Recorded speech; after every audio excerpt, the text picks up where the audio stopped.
Olá, meus irmãos, minhas irmãs, olá, amigos da Igreja do Redentor, olá, você que nos acompanha também através das nossas mídias sociais, a você que nos acompanha nas nossas redes sociais.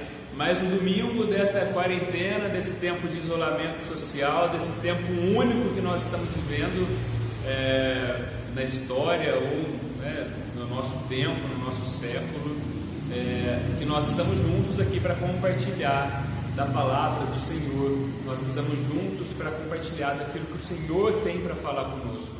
Nesse domingo nós decidimos fazer algo diferente. Nós estamos gravando essa mensagem nesse final de semana direto da nossa igreja. Você pode ver aqui os banners, se você é da nossa igreja, o tijolinho no fundo. Quem é da nossa igreja, o coração vai apertar agora, vai sentir saudade.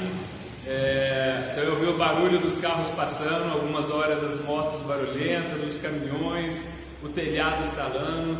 Isso tudo faz parte desse nosso local, né? Nós sabemos que nós somos igreja, não se resume a esse local, mas nós sentimos falta. Eu tenho conversado com muitas pessoas que têm falado da falta que faz a comunhão, o tempo junto, adorar o Senhor junto, expressar o nosso coração junto. E eu creio que nesse tempo a gente vai aprender a valorizar ainda mais esse ajuntamento, não só aqui na igreja, mas nas nossas comunidades missionais. Tenho ouvido muitas pessoas falando da falta das comunidades missionais, dos nossos encontros, de podermos nos vermos, nos abraçarmos. Mas graças a Deus que nós temos a tecnologia que nos permite compartilhar, estar um pouco mais perto nesse tempo de isolamento.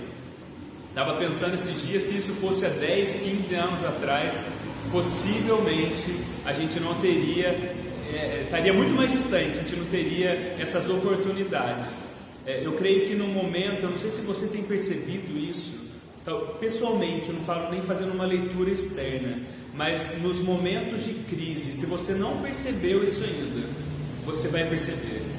Nos momentos de crises, que nós estamos vivendo um momento que está começando essa crise, nós não sabemos o que vai vir, mas nesse momento de incerteza, nesse momento um pouco sombrio, nós vamos começar a descobrir coisas em nós que nós nem percebíamos.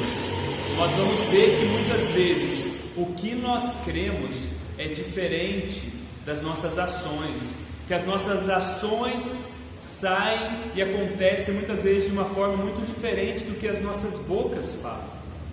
Os tempos de angústia, tempos sombrios revelam, eles externalizam os nossos mais profundos sentimentos, medo, ansiedade, muitas vezes um desespero. Isso é normal, isso é normal. E eu creio que esse tempo, Deus vai usar esse tempo para nos fortalecer, para nos venerar, para nos limpar, para nos purificar como um ouro, como uma pedra preciosa. Eu tenho lido nesse tempo algumas coisas, e uma das coisas que eu tenho lido é a biografia de grandes homens da história do cristianismo. Essa semana eu estava lendo sobre a história de John Hus, um dos pré-reformadores, antes de Lutero. Lutero leu sobre ele. Esse homem, ele foi contra o sistema da época da Igreja Católica, papal, indulgências, e ele acabou sendo morto porque ele não se retratou nesse sentido. E ele perdeu a sua vida, ele foi bravo, ele foi até o final. É interessante nesse tempo nós alimentarmos a nossa história com grandes histórias de fé, olhando para trás para os grandes homens do passado. Mas também eu acho que é muito interessante, é sobre isso que eu gostaria de falar um pouco, que talvez nesse momento a gente olha para esses grandes homens e a gente fala: eu quero ser igual a esse homem, eu quero ser ousado igual a esse homem, eu quero ter uma fé inabalável, como dizia aquela música, eu quero romper em fé. Mas muitas vezes nas nossas realidades diárias nós vemos muitas situações que nós somos iguais a Pedro na situação do barco. No ímpeto de fé nós falamos: Senhor, eu vou andar sobre as águas, eu vou contigo. Mas no meio a gente vê como se a nossa fé estivesse desfalecendo, como se a nossa fé estivesse desmoronando. Mas aí a gente se lembra que Jesus está lá e puxa Pedro pela mão. E por mais que a gente deseje essa fé, que a gente sabe, né, que é a fé que Deus deseja de nós, mas ao mesmo tempo nós nos olhamos nesse corpo mortal. Muitas vezes nós temos esse momento de creio, mas me ajude a crer. E é sobre isso que eu gostaria de falar hoje. Uma confissão que está no Evangelho de Marcos, uma confissão que veio da boca de um pai desesperado que se encontra diante de Jesus. E quando Jesus pergunta se ele crê, ele fala: eu creio. Mas ao mesmo tempo ele fala: mas me ajude a vencer a minha incredulidade. E eu creio que muitos de nós, sinceramente, nesse tempo vão ter muitas situações onde nós vamos falar: Senhor, eu creio. Mas logo depois nós vamos falar: Senhor, mas aumenta a minha fé, me ajuda a vencer a minha incredulidade. Nós precisamos fazer essa confissão, nós precisamos aprender a fazer essa confissão, não somente uma confissão triunfalista: eu vou vencer, a minha fé é inabalável. Amigo, a nossa fé ela é inabalável em Jesus. Jesus é inabalável, mas a nossa fé é um produto nosso. Então muitas vezes a fé em si ela é falha. Então a fé que é salvadora, a fé que é inabalável, é a fé em Jesus. E a gente vê circunstâncias, situações na Bíblia, onde muitas vezes, mesmo diante de Jesus, a gente vê homens fazendo essa confissão: Senhor, eu creio, mas me ajude a crer.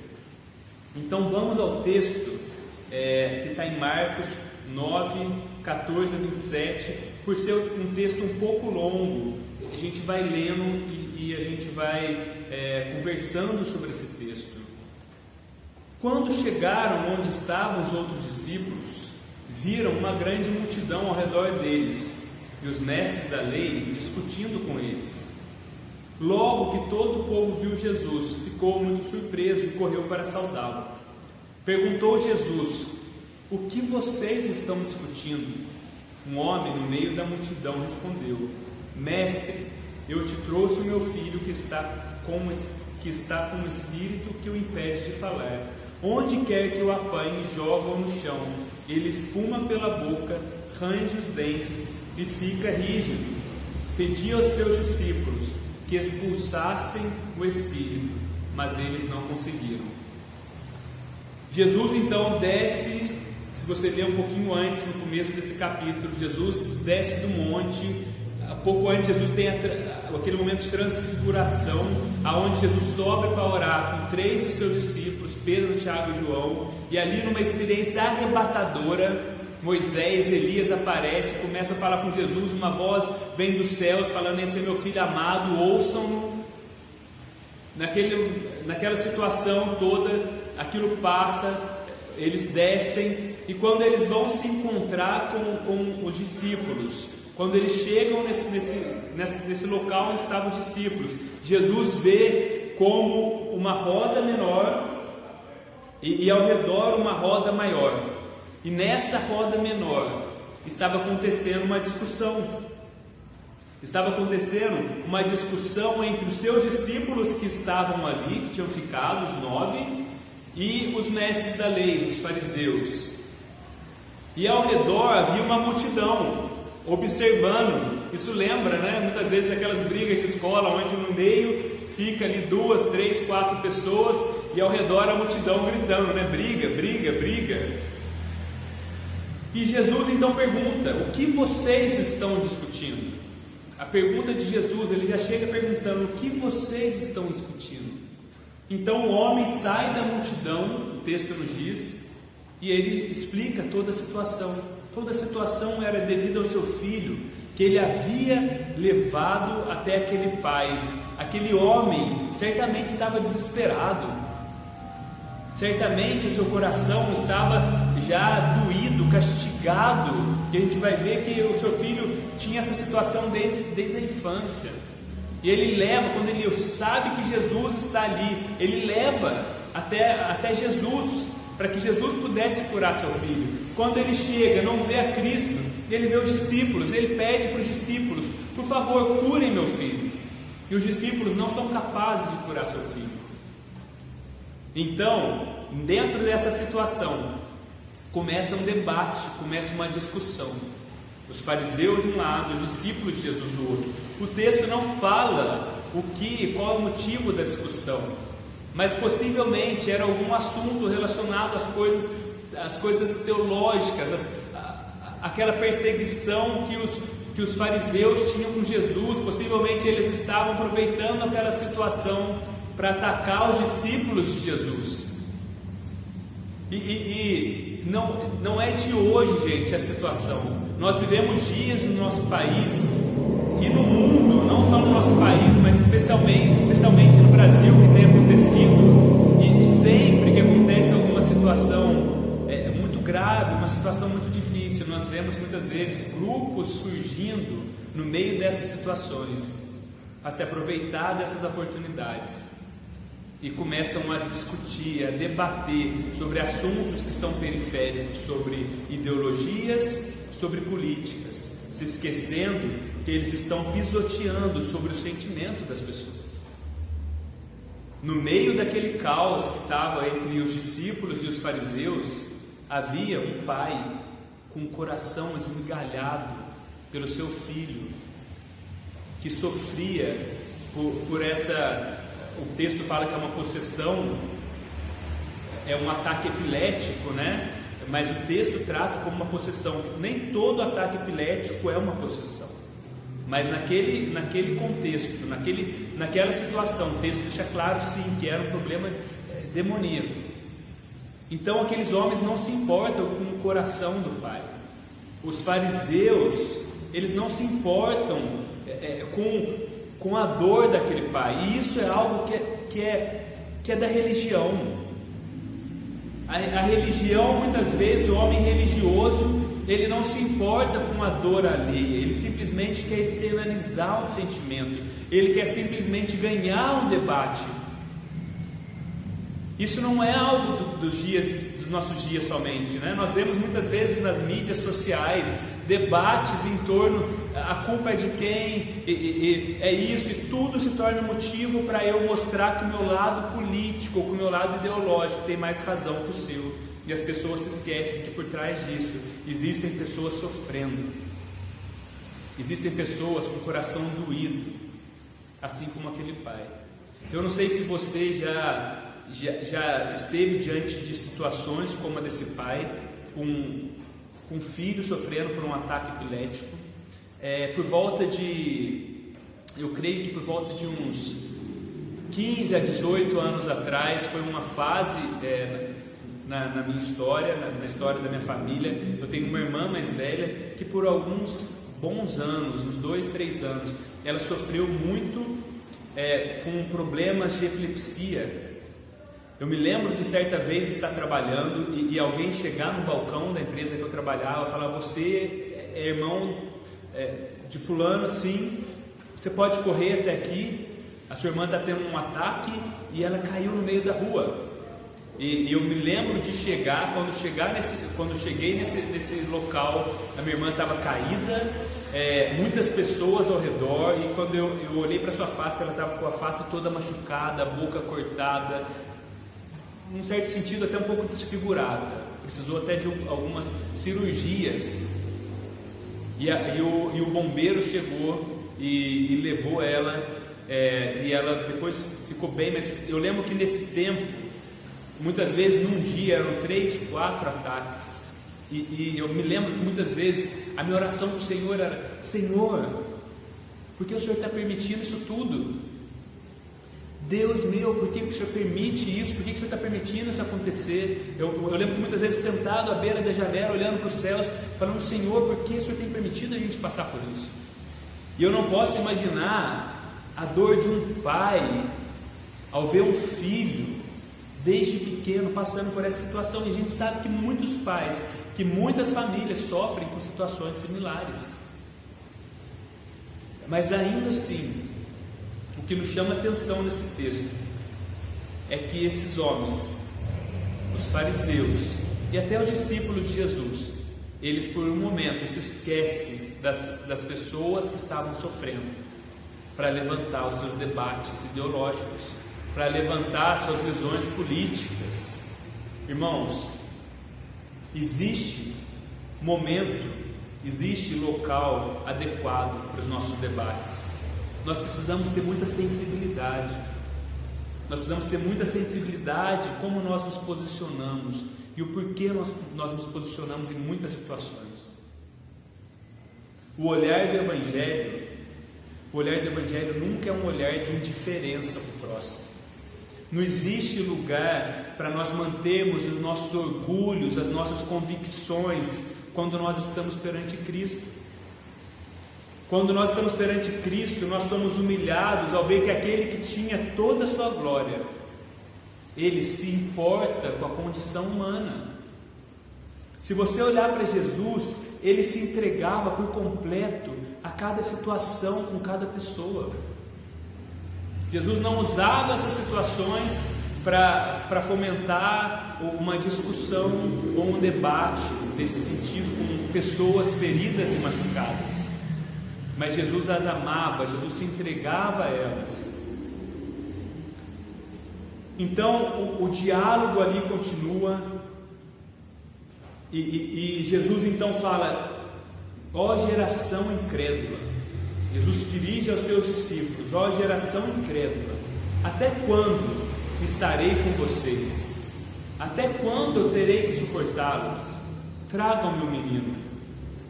Então eles o trouxeram.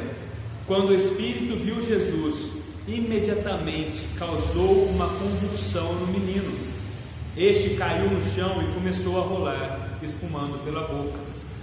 Jesus perguntou ao pai do menino: há quanto tempo ele está assim? Desde a infância, respondeu ele. Muitas vezes o tem lançado no fogo e na água para matá-lo. E aí, aqui a gente chega no nosso segundo ponto que eu queria destacar. Veja a fala do pai do menino. Ele vira para Jesus e ele fala que esse espírito tem lançado ele no fogo e muitas vezes na água. Então ele vira para Jesus e fala: mas se podes fazer alguma coisa, tem compaixão de nós e ajuda-nos. A pergunta feita por aquele pai, ela parecia ter duas, se a gente desmembrasse essa pergunta em duas orações, ela parece ter duas naturezas, ela parece parece que são duas perguntas em uma. Primeiro, aquele pai fala: mas se tu podes fazer alguma coisa? Parece que ele estava perguntando: se você tem poder para ajudar, para nos socorrer, se você é realmente Deus, se você é realmente o que as pessoas dizem que você é, o Senhor que tem curado as pessoas, se você pode fazer alguma coisa que os seus discípulos não puderam, mas se você, Jesus, pode fazer alguma coisa, então ele está tratando do poder de Jesus. E aí ele vai para a segunda: se podes, ok, se você pode, então tem compaixão de nós e nos ajuda. A segunda pergunta já parece que sai um pouco do poder, da capacidade de Jesus e entra no poder e na capacidade de Jesus de se compadecer dos que sofrem. Jesus, se você pode, se você tem poder, se você é realmente o Filho de Deus, que as pessoas estão dizendo, tem compaixão de nós e nos ajuda. Tem compaixão de nós e nos ajuda. O judeu do primeiro século, e a gente tem que entender isso, ele via Deus como um Deus santo, santo, santo, santo. E num certo sentido, é como se Deus pertencesse a uma esfera completamente diferente da existência, da experiência humana. É claro que havia os que tinham a revelação, mas no geral essa era a experiência de um Deus que assentava no alto sublime trono. Então Jesus, quando vem, ele começa a apresentar a Deus como Pai, um Deus próximo. Mas a visão de mundo do primeiro século era de um Deus distante, e a crise talvez daquele pai, ela estava se Jesus era poderoso o suficiente para curar aquele menino, seu filho, porque possivelmente aquele pai já havia tentado todas as alternativas. E é por isso que muitas vezes a gente vê pessoas fazendo loucuras em nome da religião, fazendo outro tipo de loucura, qualquer coisa, para ver seus filhos curados, gastando tudo que tem, fazendo tudo o que lhe dizem para ver o bem dos seus filhos. Então aquele homem, ele chega diante de Deus, se você pode. E a visão, como a gente está voltando ao ponto, a visão dos judeus era de um Deus santo. Então talvez você tenha até poder, você é um Deus santo, você é filho do Deus Todo-Poderoso, mas será que você se compadece de nós humanos? E ali, irmãos, ele estava na frente do próprio Deus encarnado, do Deus que era 100% Deus, mas também 100% homem. Jesus ali era 100% capaz, porque havia ali o poder de Deus nele. E Jesus também, como fala em Hebreus, ele sofreu pelo meio das coisas que ele passou, para que ele pudesse nos socorrer. Agora, eu quero te fazer uma pergunta, bem direta: qual visão que você nutre de Jesus? Talvez você até olhe Jesus como um Deus todo-poderoso, um Deus capaz, mas um Deus que não se importa com você. Ou talvez você olhe Jesus como um Deus que é seu amigo, que está perto, mas que não é cheio de poder. Qual a visão que você nutre de Jesus? Um Deus pessoal e que está perto, pronto a te socorrer, ou um Deus indiferente? Que nesses dias que nós estamos vivendo, e essa tem sido a minha oração, que nós possamos nos aproximar do trono de graça de Deus, e que nós precisamos entender que esse Deus que nós servimos não está longe e não está aquém de toda essa situação. Ele tem poder para resolver todas as coisas, e Ele se compadece de nós. É o Deus que habita no mais alto e sublime trono, mas também habita com um contrito e com um quebrantado de coração. Como eu disse em Hebreus 2,18, está escrito assim: porque tendo em vista o que Ele mesmo sofreu quando tentado, Ele é capaz de socorrer aqueles que estão sendo tentados. Se em algum momento você se vê diante dessa situação, sucumbindo, esteja perto do Senhor, clame ao Senhor, peça socorro a Ele, que nós temos um Deus que é totalmente capaz e que é totalmente compassivo, totalmente poderoso e totalmente bondoso. Então o diálogo continua. A resposta de Jesus o Pai fala: se você pode fazer alguma coisa, se você tem poder, tem compaixão de nós. Jesus fala: se podes, disse Jesus, tudo é possível àquele que crê.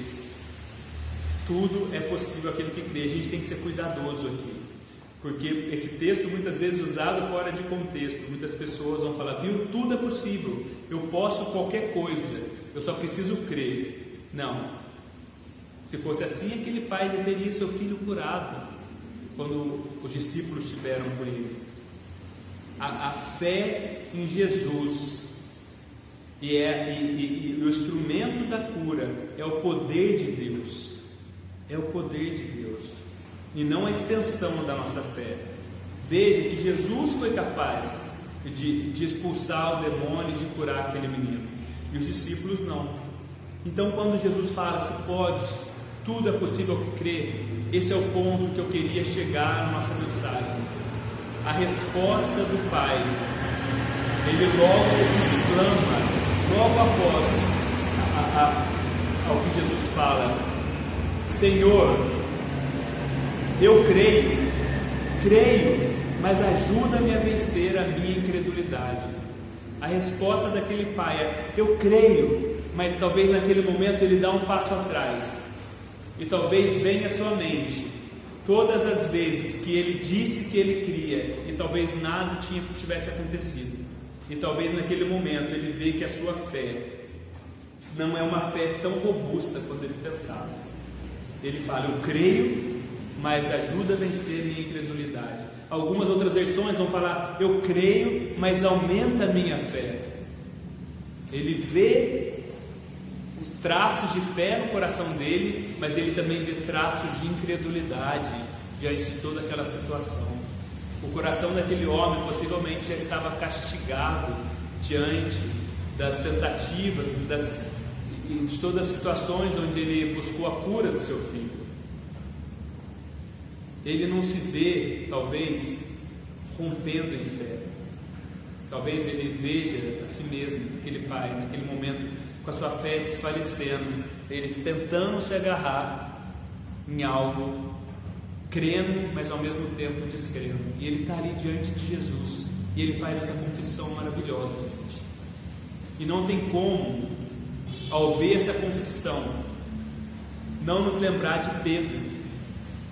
Ali nos últimos dias com Jesus, Jesus serve a Santa Ceia, Jesus tem os últimos momentos com seus discípulos, e no final da ceia, Jesus vira para Pedro, aquele que seria, o que comandaria os discípulos, vira para Pedro e fala: Simão, Simão, Satanás pediu para vos peneirá-los como trigo, mas eu roguei por você. Satanás pediu para peneirar todos os discípulos, mas Jesus fala: mas eu roguei por você, para que a sua fé não desfaleça. Pedro então responde: Senhor, eu estou pronto a ir contigo para a prisão e para a morte. Jesus falando: eu roguei para que a sua fé não desfaleça. E Pedro vira e fala assim: Senhor, eu estou pronto a morrer com você. Talvez esse era o sentimento no coração de Pedro. Talvez esse até fosse o desejo no coração dele. Mas nós sabemos o que acontece na história. Talvez Pedro desejava agradar ao Senhor com a sua declaração, impressionar o Senhor. Mas Jesus já sabia que ele o trairia. E Jesus então lhe disse: Pedro, antes que o galo cante, hoje, 3 vezes você negará que me conhece. Entenda, Jesus escolheu a Pedro e Jesus amou este Pedro, não a versão futura de Pedro, não o que Pedro se tornaria no futuro. Jesus não amou Pedro, que se tornou o chefe ou o maioral ali dos discípulos. Jesus não amou Pedro, que pregou para uma multidão no arrependimento. Jesus amou esse Pedro. Jesus chamou esse Pedro com uma fé sucumbindo. Jesus mantinha Pedro, Jesus intercede por Pedro. Talvez nos próximos dias, talvez nas situações que virão, onde muitas vezes você vai se ver num dia falando: Senhor, eu estou disposto a morrer contigo, mas no momento seguinte você está como Pedro, negando, você está sentindo a sua fé desfalecendo. Talvez você precise, eu e você, nós vamos precisar falar: Senhor, eu creio, mas Senhor, por favor, aumenta a minha fé. Senhor, eu creio, mas me ajude a vencer a minha incredulidade.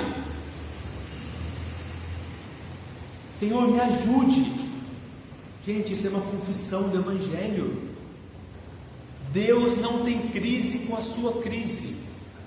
Deus não tem crise com a minha falta de fé, porque é Ele que nos dá fé, é Ele que nos sustenta. Então, se nesses dias você sentir que por algum momento a sua fé está se desfalecendo entre os seus dedos, que você está se desmoronando, lembre-se que quem te sustenta é o Senhor, e não só sustento do pão, do alimento, mas quem sustenta a sua fé, que quem roga por você, quem intercede por você à direita do Pai é Deus. Jesus sofreu, Jesus foi tentado para que Ele pudesse sentir o que nós sentimos. Uma das razões é isso. Hebreus fala que nós não temos um sumo sacerdote que não pode se compadecer de nós, visto que Ele sofreu. Jesus consegue, Ele sabe o que é o nosso sentimento. Nós não temos um Deus distante, que está no mundo distante, nos céus, mas nós temos um Deus que se fez homem, que se apresenta diante de nós, na nossa crise de fé, e fala: ok, Jesus não repreendeu aquele homem, Jesus não falou: não, você tem que crer. Jesus não falou: não, você tem que crer. Como assim? Você pediu para aumentar a sua fé? Você tem incredulidade no coração? Muitas vezes nós vivemos uma fé triunfalista demais, fruto de uma teologia triunfalista. E nós não aprendemos muitas vezes a orar, a expressar toda a nossa incredulidade diante do Senhor. Existem momentos e vão chegar dias em que possivelmente você vai orar e falar: Senhor, eu creio, mas me ajude a crer. Senhor, eu creio na Tua palavra, mas aumenta a minha fé. Nós temos um intercessor à direita do Pai. Paulo nos lembra disso em Romanos 8,34, quando ele fala assim: quem os condenará? Ele está vindo de um pensamento. Aí ele fala: foi Cristo Jesus quem morreu, e mais, que ressuscitou e está à direita de Deus, e também intercede por nós. A Bíblia mostra que Jesus está ao lado do Pai intercedendo por nós. Jesus foi à cruz, a maior intercessão que Jesus fez por nós, a maior ponte que Ele fez por nós. Ele se colocou no nosso lugar. Ele não somente viveu a nossa vida, Ele morreu a nossa morte. Ele provou o seu amor pelo Pai e por nós ao se entregar naquela cruz. Então, se em algum momento desses dias você sentir que a sua fé está se desfalecendo, está se esvairindo entre os seus dedos, lembre-se, você tem um intercessor junto ao Pai. Você que é cristão, que crê em Jesus, você não está só nessa caminhada. Você tem um Deus que consegue blindar com você nesse sentimento, que consegue sentir, saber quais são os seus sentimentos, mas que Ele venceu a nossa separação do Pai, e hoje nós podemos ter essa comunhão como filhos. Se você não tem essa esperança do Evangelho, eu te convido a chamar o Senhor para perto, a entregar a sua vida ao Senhor, a ver que realmente todas essas coisas nesse mundo, elas estão desmoronando, e essa é a tendência, mas que o nosso Senhor permanece para sempre. Eu quero orar com você.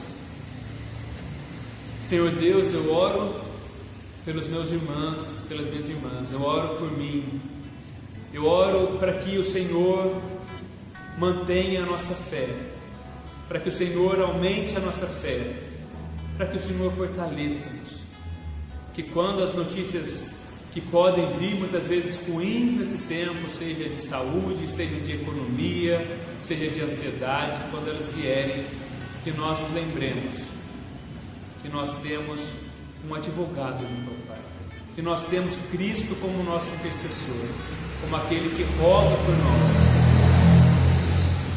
que nós possamos nos lembrar que o Senhor não tem crise com a nossa crise, e que nós podemos pedir fé ao Senhor. Nós podemos pedir que o Senhor aumente a nossa fé, que o Senhor é por nós e não contra nós, que nós possamos nos lembrar das Tuas palavras, das Tuas promessas e nos agarrar nela. Aumenta a nossa fé, nos ajude por muitos momentos a fazer essa confissão do Evangelho: Senhor, eu creio, mas aumenta a minha fé, que nós possamos encontrar graça diante do Teu trono nesses dias, e que a nossa fé, nossa vida, que nós possamos ser peneirados e ser mais parecidos com o Senhor, para nos tornar aquilo que o Senhor nos chamou para ser. Nós oramos assim em nome de Cristo Jesus.